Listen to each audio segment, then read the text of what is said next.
할렐루야. 네, 이제 오전 예배를 끝내고 우리 성도님들 점심 식사도 맛있게 하시고, 눈꺼풀은 내려올지 모르겠지만 힘을 꽉 주시고 말씀에 집중해 주시기 바랍니다.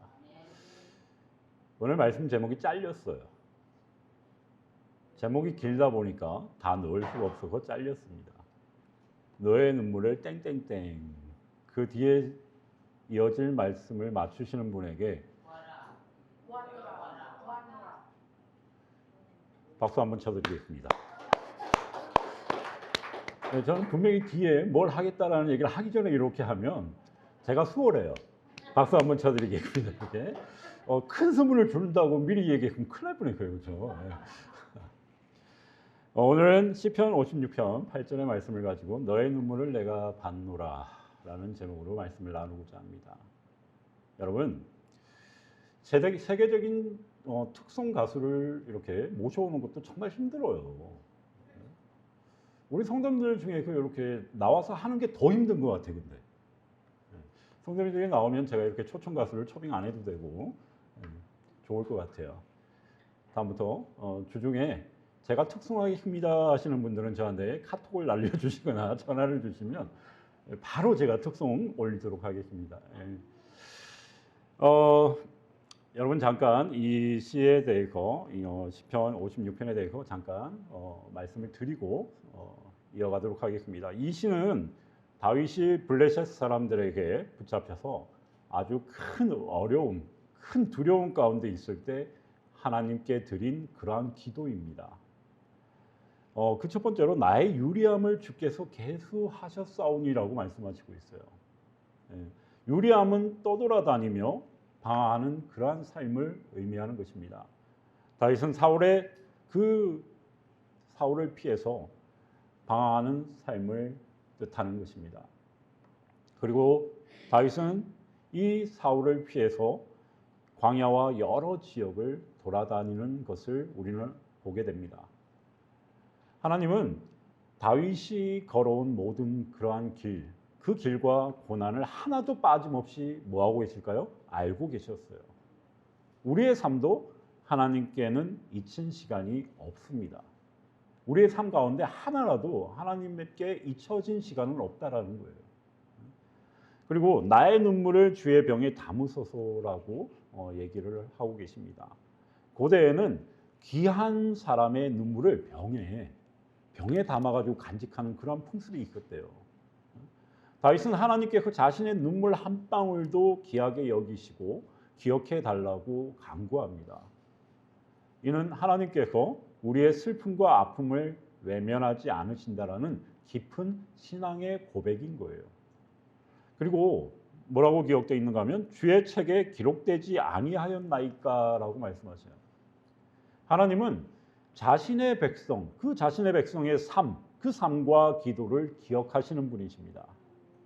우리의 눈물과 기도, 그 기도는 하나님 앞에서는 결코 헛되지 않습니다. 하나님은 정하신 때에 응답하시며 위로와 회복을 베푸십니다. 여러분, 아무도, 자 이제 여러분에게 말하겠습니다. 아무도 내 눈물을 알아주지 않는 것 같아도 하나님은 알고 계십니다. 하나님은 우리의 고난과 눈물을 소중히 여기시며 기억하시는 분이세요. 이 눈물의 기도는 하나님의 때에 반드시 열매를 맺습니다.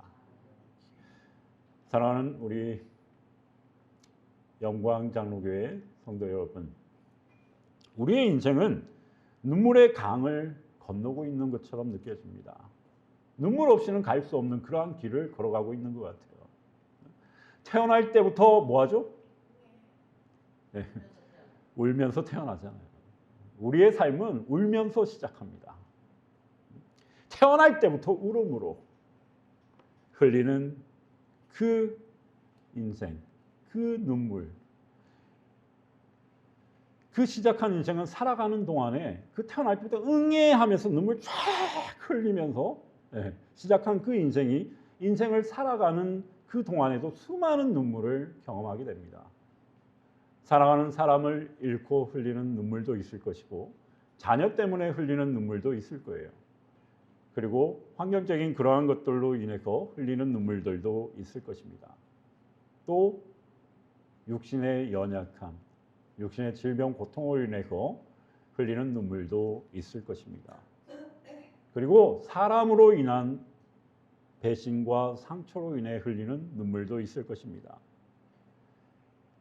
우리 성도님들이 이 중에서 가장 많이 겪는 눈물이 있다면 기도해도 응답받지 못해서 흘리는 눈물이지 않을까 싶어요. 여러분, 응답되지 않는 것 같을지라도 그 가운데 하나님은 역사하고 계신다라는 걸 기억하시기 바랍니다. 어떤 눈물은 또 사람들 앞에서 흘립니다. 그런데 대부분의 눈물은 사람들 앞에서 흘릴까요? 아닙니다. 대부분의 눈물은 아무도 모르는 곳에서 흘립니다. 깊은 밤 잘 잠들지 못한 채 흘리는 눈물도 있을 것이고 기도하다가 흐르는 눈물도 있을 것입니다. 그리고 가슴을 치면서 흘리는 눈물도 있을 거예요. 하나님 앞에서만 쏟아내는 그러한 눈물이 있다라는 것입니다. 사람들은 그 눈물을 그런데 알지 못합니다. 가족도 모르고 친구도 몰라요. 내가 그렇게 흘리는 눈물 가족도 모릅니다. 친구도 몰라요. 교회에 여러분의 공동체죠. 주위에 앉아있는 성도들도 모릅니다. 모를 수 있어요. 그러나 누구는 알고 계실까요? 하나님은 알고 계십니다. 오늘 하나님은 말씀하십니다. 내가 보고 있다. 내가 알고 있다. 내가 기억하고 있다. 너의 눈물을 내가 봤노라. 오늘 말씀 제목입니다. 너의 눈물을 내가 봤노라. 그 첫 번째로 하나님은 우리의 눈물을 보고 계신다라는 거 기억하시기 바랍니다. 본문의 말씀은 다윗의 고백이에요. 다윗은 지금 왕궁에 있는 것이 아닙니다. 사울 왕에게 쫓겨서 광야를 떠돌고 있는 거예요. 언제 죽을지 모르는 그러한 두려움 속에 놓여 있는 것입니다. 그 순간들이 얼마나 외로울까요? 언제 어떻게 죽을지도 모르는 그런 환경 가운데 놓여 있는 그 순간들이 얼마나 외롭고 또 왜 이렇게 내가 도망다녀야 되고 왜 내가 이렇게 죽을지 모르는 상황 가운데 놓였을까? 억울하기도 하겠죠. 그리고 그 상황과 환경들이 너무나도 고통스러울 것입니다. 그런 가운데 다윗은 하나님께 이렇게 기도합니다. 나의 눈물을 주의 병에 담으소서. 나의 눈물을 주의 병에 담으소서라고 고백하고 있습니다. 아까 앞에 잠깐 얘기했다시피 고대 중동에는 사랑하는 사람의 눈물을 병에 담아 보관하는 풍습이 있었습니다. 다윗은 하나님께 말하고 있어요. 하나님, 제 눈물을 기억해 주십시오. 제 눈물을 기억해 주십시오. 제 아픔을 잊지 말아 주십시오. 그리고 하나님은 그 기도를 들으셨어요. 하나님은 그 기도를 들으셨습니다. 여러분, 우리가 알고 있는 또 눈물이 있죠. 하갈의 눈물이 있습니다. 창세기 21장을 보면 하갈이 광야에서 울고 있어요. 물은 떨어졌습니다. 아들은 죽어가고 있고 아무 희망도 없죠. 아들은 죽어가고 있어요. 물도 없어요. 하갈은 아이를 나무 아래에 두고 멀리 가서 울고 있는 것입니다. 그때 하나님께서 그 울음소리에 반응하시고 그 울음소리를 들으세요. 광야에는 사람이 없었지만 하나님은 계셨어요. 그 광야에 아무도 없는 그 광야에 하나님은 함께 하셨습니다. 사람은 없었지만 하나님은 들으셨어요. 눈물을 외면하지 않으셨습니다. 여러분, 오늘 우리의 삶도 같습니다. 병실에서 흘린 그러한 눈물을 하나님은 아십니다. 가족이든 어떤 부분들로 인해서 자식이든 이런 여러 가지 부분들로 인해서 우리가 병원에서 흘리는 눈물들도 있었을 것입니다. 그 병실에서 흘린 눈물을 하나님은 아십니다. 사업이 무너져서 흘리는 눈물 또한 하나님은 아십니다. 자녀 때문에 흘린 눈물 하나님은 아십니다. 가정의 갈등 속에서 흘리는 그러한 눈물들 하나님은 아십니다. 기도하다가 쏟아지는 그러한 눈물들 하나님은 아십니다. 하나님은 단 한 방울의 눈물도 잊지 않으십니다. 두 번째로 하나님은 눈물 속에 담긴 마음을 보시는 거예요. 마음을 아십니다. 그렇기 때문에 그 눈물 흘리는 자의 마음을 아세요. 사람은 뭐만 볼까요? 흘리는 눈물만 봅니다. 사람은 그 사람의 흘리는 눈물만을 바라볼 뿐입니다. 그러나 하나님은 눈물의 이유를 보고 계십니다. 보신다라는 거예요. 사람은 겉모습을 보지만 하나님은 중심을 보십니다. 한나의 눈물을 우리가 잘 알고 있는 눈물 중에 또 하나죠. 한나는 아이가 없어요. 한나는 아이가 없습니다. 그 시대에 자녀가 없다는 것은 수치예요. 큰 수치입니다. 게다가 분인나는 끊임없이 한나를 괴롭혔어요. 한나는 성전에 올라가 울며 기도합니다. 울며 기도해요. 너무 울어서 말도 제대로 나오지 않았어요. 뭐만 움직이고 있을까요? 입술만 움직이고 있습니다. 이 모습을 제사장 엘리는 술 취한 줄 알아요. 술 취한 줄 알았습니다. 여러분, 이게 뭘 뜻하는 거예요? 사람은 오해할 수 있다는 거예요. 그러나 하나님은 오해하지 않으셨습니다. 오해하지 않으셔요. 눈물 속에 담긴 한나의 아픔을 하나님께서는 보셨습니다. 그 간절함을 보셨어요. 그 마음의 상처를 보셨습니다. 그리고 사무엘을 허락하신 거예요. 여러분, 그 하나님은 지금 우리의 마음도 아십니다. 우리의 마음도 아세요. 겉으로는 웃고 있지만 사실은 울고 있는 사람도 있을 것입니다.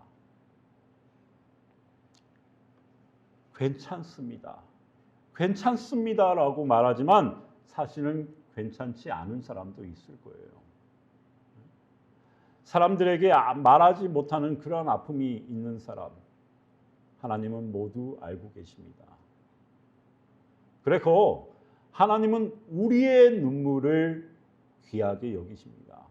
우리의 눈물을 귀하게 여기세요. 여러분, 기도가 나오지 않을 때도 있어요. 너무 아파서 하나님께 기도하고 싶은데 기도 소리조차 안 나올 때가 있습니다. 그냥 우세요.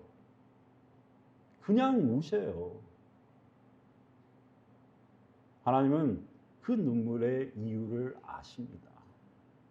우리의 중심을 보세요. 여러분, 눈물은 하나님께 드려지는 기도입니다. 우리는 기도는 말을 잘해야 한다라고 생각하시는 분이 있어요. 여러분, 행여나 기도 시간이 되었을 때, 이거는 부탁입니다. 혹시라도 기도 시간이 되었을 때 기도에 부담을 가지고 있거든 나와서 우세요. 그냥 우세요. 괜찮아요. 그것이 모든 사람에게 은혜가 될 수 있습니다. 하나님은 잘하고 못하고를 보시는 분이 아니세요. 중심을 보시잖아요. 오늘 이 말씀처럼 눈물을 기억하시는 분이세요. 눈물을 흘리는 이유를 아시는 분이 하나님이세요. 사람은 그 눈물을 보지만 하나님은 그 눈물의 의미를 보신다고요. 우리는 기억해야 합니다. 눈물 한 가지만 더 얘기할까요? 히스기야의 눈물 기억하시죠? 이사야 선지자가 찾아와 말합니다. 왕이여 죽을 병에 걸렸습니다. 히스기야는 얼굴을 그때 어디로 향해요? 벽으로 향하잖아요. 그리고 울며 기도해요. 그때 하나님께 그 말씀하십니다. 내가 내 기도를 들었고 내 눈물을 보았노라. 그렇게 말씀하신 거예요. 하나님은 기도뿐 아니라 뭘 보시는 거예요? 눈물도 보십니다. 눈물도 보셨어요. 여러분, 눈물도 기도였습니다. 눈물도 기도였어요. 말할 수 없는 기도. 어떤 날은 기도문이 나오지 않아요. 기도를 해야 되는데 기도문이 나오지를 않아요. 여러분, 앞에 있는 저도 그럴 때가 있습니다. 앞에 있는 저도 그럴 때가 있고요. 기도를 해야 되는데 기도가 나오질 않아요. 그냥 너무 아파요. 우세요, 그냥. 그때는 우시면 돼요. 울면 돼요, 울면. 하나님 그 눈물 다 아세요. 여러분, 제가 그때 유일하게 한마디 꺼낼 수 있었던 게 뭔지 아십니까? 기도를 해야 되는데 기도가 안 나와요. 말이 안 나와요. 그때 유일하게 꺼낸 말이 있어요. 뭘까요? 주여? 거기가 한 글자 더 했어요. 그냥 하나님밖에 안 나왔어요. 하나님.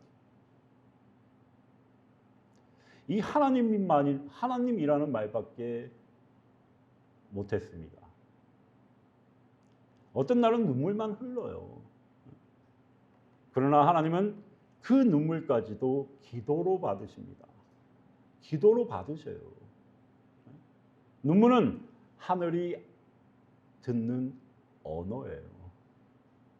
하나님은 우리 눈물의 뜻을 다 아시는 분이에요. 네 번째로 하나님은 눈물을 축복의 씨앗으로 사용하신다라는 걸 기억하시기 바랍니다. 우리가 흘리는 그 눈물을 축복의 씨앗으로 사용하셔요. 시편 126편 5절에 보면 눈물을 흘리며 씨를 뿌리는 자는 뭐로 거둔다고 얘기하죠? 기쁨으로. 눈물은 끝이 아니라 시작이에요. 여러분, 씨앗으로. 그러니까 열매로 치면 이제 씨앗인 거예요. 눈물은 씨앗입니다. 하나님은 눈물을 통해 놀라운 열매를 맺게 하실 거예요. 여러분, 우리가 잘 아는 요셉, 다윗, 이러한 두 인물들도 다 눈물을 흘렸습니다. 형들에게 버림받고 노예가 되고 감옥에 갇히고 수많은 밤을 울며 지쳤잖아요. 그 요셉을 총리로 세우시는 하나님. 그리고 다윗, 그 광야에서 이 다윗이 얼마나 많은 눈물을 흘렸겠어요. 억울함이 왜 없었겠습니까? 그 억울함의 눈물도 있었을 거예요. 그러나 하나님은 그 다윗을 이스라엘의 왕으로 세우셨어요. 여러분, 눈물이 왕관이 되었어요. 고난이 뭐가 될까요? 간증이 되었습니다. 저도 간증을 여러 번 한 적이 있지만 그 간증이 할렐루야 아멘이었을까요? 아니면 고난의 시간들이었을까요? 고난의 시간을 간증한 겁니다. 그 고난의 시간을 견뎌서 지금의 나를 만드신 하나님. 그 하나님을 간증하는 거예요. 이처럼 고난이 간증이 된다는 것입니다. 다섯 번째로 예수님도 눈물을 흘리셨어요, 여러분. 우리들만 눈물을 흘리는 게 아니라 예수님도 눈물을 흘리셨어요. 예수께서 성경 구절에서 가장 짧은 구절이 이거예요. 성경 구절에서 가장 짧은 구절. 예수께서 눈물을 흘리시더라. 끝이에요. 가장 짧은 구절이에요. 주님은 슬픔을 이해하십니다. 그리고 고통을 이해하십니다. 아픔을 또한 이해하십니다. 그래서 우리의 눈물을 외면하지 않으신다라는 거예요. 겟세마네 동산에 그 예수님은 십자가를 앞두고 피땀 흘리며 기도했어요. 눈물의 기도를 드렸습니다. 그러므로 우리가 울 때 주님은 말씀하셔요. 이렇게 말씀하십니다. 나도 안다. 나도 안다. 나도 그 길을 걸어 보았다. 말씀하고 계실 거예요. 하나님은 눈물을 기쁨으로 바꾸시는 분이심을 기억하시기 바랍니다. 성경은 눈물로 끝나지 않아요. 항상 뭐가 있어요? 회복이 있습니다. 회복이 있어요. 항상 소망이 있습니다. 항상 하나님의 역사가 있다라는 거예요. 여러분, 예수님의 무덤 앞에서 누가 울었죠? 마리아가 울었어요. 모든 것이 끝난 줄 알고 울었습니다. 그러나 부활하신 예수님이 찾아오세요.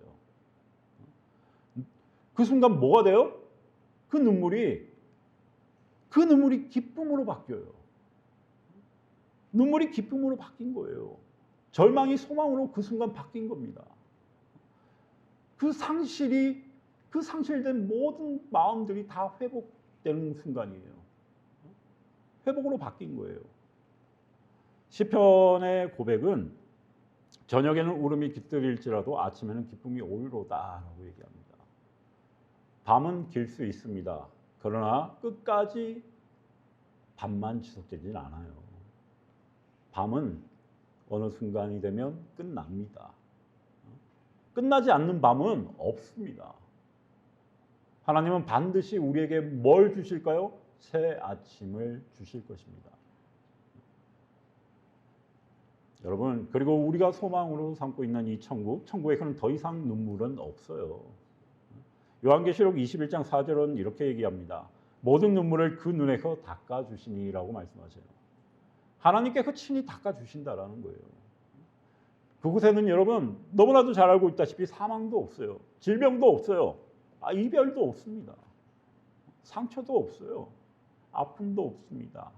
눈물도 없어요. 영원한 기쁨만 있습니다. 말씀을 맺겠습니다. 사랑하는 성도 여러분, 혹시 지금 눈물 가운데 계십니까? 아무도 모르는 아픔 때문에 울고 계십니까? 하나님께서 오늘 말씀하십니다. 내가 보고 있다. 내가 알고 있다. 내가 기억하고 있다. 너의 눈물을 내가 봤노라. 그 눈물은 헛되지 않습니다. 하나님께서 기억하십니다. 하나님께서 응답하십니다. 하나님께서 회복하십니다. 하나님께서 말씀하고 계시잖아요. 눈물은 끝이 아닙니다. 하나님 손에 맡겨진 눈물은 축복이 되고 축복의 씨앗이 됩니다. 그러므로 낙심하지 마시기 바랍니다. 포기하지 마세요. 눈물 가운데 그도 일하시는 그 하나님을 붙드시기 바랍니다. 하나님은 반드시 눈물을 기쁨으로 바꾸어 주실 것입니다. 사랑하는 자녀야, 너의 눈물을 내가 봤노라. 오늘 이 말씀이 모든 성도님들의 마음에 깊이 새겨지기를 주님의 이름으로 축원합니다. 기도하겠습니다.